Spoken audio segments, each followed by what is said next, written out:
मेरी सभी मतदाताओं से गुजारिश है कि वो चुनाव के इस त्यौहार में बढ़-चढ़ के हिस्सा लें और खास तौर से यूथ से।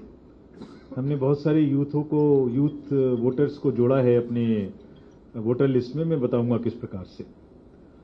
तो नौजवानों के साथ साथ राजनीतिक दलों को भी इस लोकतंत्र के महापर्व में भाईचारे और अमन के माहौल में लोकतांत्रिक त्योहार के रूप में इसे मनाएं, ऐसा सबसे हमारा अनुरोध है। हम बिल्कुल दृढ़ संकल्प हैं, बिल्कुल कमिटेड हैं कि जो चुनाव हम कराएंगे जेएंडके में भी और पूरे देश में भी, जिसकी तैयारी पूरे देश में चल रही है, ये हमारा लास्ट विजिट है।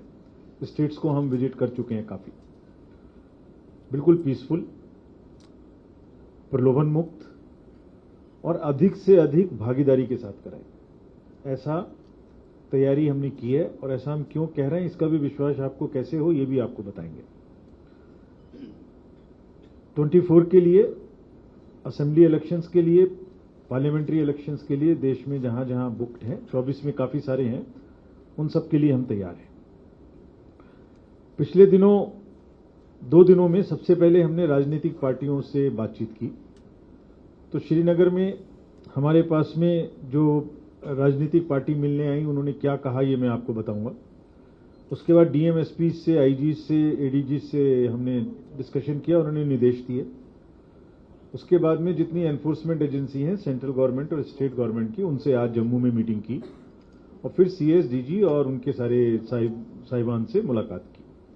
तो सबके साथ क्या हुआ, उन्होंने क्या कहा, ये मैं आपको विस्तृत बताऊंगा।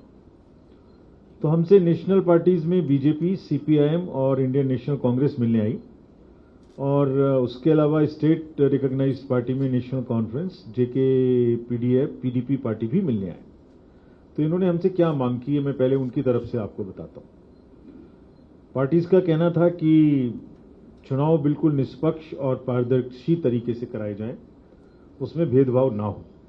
कुछ पार्टियों को ऐसा सोचना था कि प्रशासन एक तरफ कार्य कर सकता है, इसलिए ये निश्चित किया जाए कि वो लेवल प्लेइंग फील्ड सुनिश्चित करें। उनका ये भी कहना था, लगभग सबका, काफी लोगों का, कि हालात ठीक होने की वजह से पीपल्स रिप्रेजेंटेटिव को सामने आना चाहिए, लोगों का जो बीच में नुमाइंदे हैं उनको रहना चाहिए, आवामी हक मिलना चाहिए और चुनाव जल्दी से जल्दी कराए जाने चाहिए। चुनाव में लेवल प्लेइंग फील्ड मैंने बताई शुरू हो। पार्टीज का यह भी कहना था कि जो सिक्योरिटी का अरेंजमेंट कैंडिडेट्स को या पॉलिटिकल पार्टी को मिलता है, वो सबको समानता से नहीं मिल रहा है। कुछ पार्टी को ज्यादा मिल रहा है, कुछ को उतना नहीं मिल रहा है, वो भी उन्हें सबको मिलना चाहिए ताकि वो खुल के अपनी कैंपेनिंग कर सकें। उन्होंने कुछ ऐसे भी अपने तजुर्बे साझा किए चुनावों के संबंध में, जो डीडीसीए के चुनाव के समय में आए थे, जिसमें उनका कहना था कि लेवल प्लेइंग फील्ड नहीं हो पाई थी, बहुत से कैंडिडेट्स को निकलने नहीं दिया गया, इस टाइप की चीजें उन्होंने हमसे कही। एक नेक्स्ट पॉइंट उनका कहना था कि जब हम कुछ परमिशंस लेने जाते हैं या सुविधाएं लेने जाते हैं तो उसमें डिस्क्रिमिनेशन का स्कोप प्रशासन के पास रहता है, तो हमें सबको बराबर समानता के साथ में सुविधाएं मिलनी चाहिए। कुछ पॉलिटिकल पार्टी का ये मांग था कि जो माइग्रेंट्स हैं उनकी व्यवस्था की जाए, वो जहां भी हैं कैंप्स में, उनको अच्छे से वोटिंग कराई जाए, उनकी वोटिंग परसेंटेज कम होती है। उनका कहना था कि जम्मू में भी हैं, दिल्ली में भी हैं और श्रीनगर में भी हैं। एक मांग ये भी थी कि जो पार्लियामेंट्री कॉन्स्टिट्यूएंसीज हैं उनका चुनाव एक ही पार्लियामेंट्री कॉन्स्टिट्यूएंसी का एक ही चरण में कराया जाए, अलग अलग चरणों में ना कराया जाए। जैसे आप अवगत हैं, लोकसभा का कार्यकाल 16 जून 2024 को समाप्त हो रहा है। असेंबली का लास्ट इलेक्शन जेएंडके में 2014 में हुआ था। जेएंडके में लोकसभा की 5 सीटें हैं, जिसमें से सभी जनरल सीटें हैं, और असेंबली में 74 हैं जनरल, टोटल 90, 9 एसटी और 7 एससी।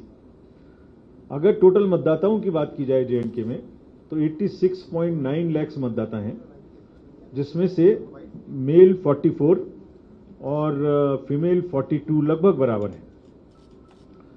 पीडब्ल्यूडीज जो हैं वो हमने अपने इलेक्टरल रोल में खास तौर से मार्क किए हैं ताकि उनको भी वोटिंग सुविधा दे सकें।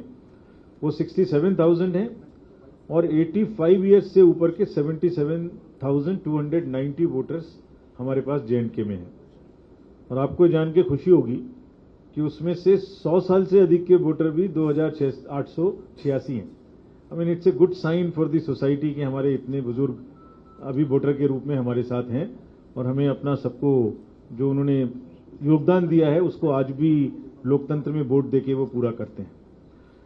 फर्स्ट टाइम वोटर्स जो हैं 18 से 19 साल की एज में वो भी लगभग 3.4 लाख हैं। तो ये एक हुआ overview of the voters.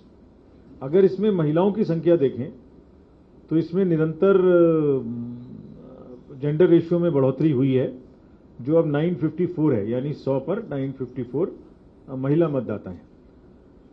16 ACs ऐसी हैं जिसमें ये संख्या 1000 से ज्यादा है और फीमेल इलेक्टर्स को इस एसएसआर में करीब करीब 1.35 लाख जोड़ा भी गया है। सुविधा पोर्टल के माध्यम से जो भी पहले अप्लाई करेगा किसी सुविधा को उसको पहले मिलेगी। यानी पार्टी ए ने अगर कहा कि मुझे कल 11 बजे ग्राउंड चाहिए तो वो ऑटोमेटिक इस पोर्टल में टाइम स्टैंपिंग हो जाएगी। उन्होंने आज 10 बजे अप्लाई किया था तो दूसरा व्यक्ति अगर 10:20 पे अप्लाई करता है सेम सिचुएशन के लिए तो जिसने पहले किया था उसको मिलेगी, यानी फर्स्ट इन फर्स्ट आउट।